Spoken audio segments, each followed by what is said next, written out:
If you are afraid of looking like an idiot for believing a guy and then he pulls a fast one on you, you need to listen to this. It is not your job to prevent people from lying to you. It's not your job to predict all the ways that they might blindside you or might hurt you. It's actually just your job to walk away when you see that they are lying. I was just on a client call talking about how to vet, and she said, my ex told me one thing and then I found out a little bit later he was actually doing the opposite.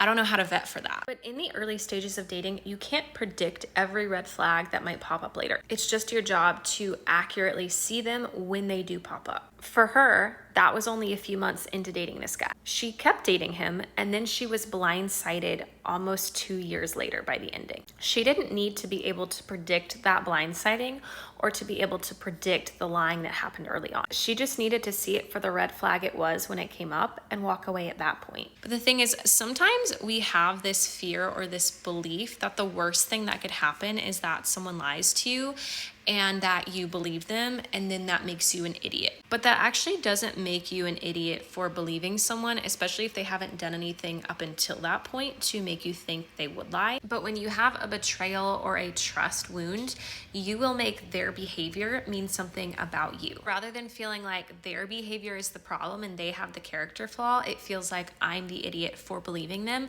and I need to prevent myself from being blindsided at all costs. To be secure is to extend some degree of trust, knowing that there is risk, knowing that that person might hurt you, but ultimately trusting yourself to be emotionally resilient when you do go through hard things. Trusting yourself to recognize the red flags if they do pop up, and trusting yourself to walk away. And if you needed to hear this, you should check out my podcast called Becoming Secure.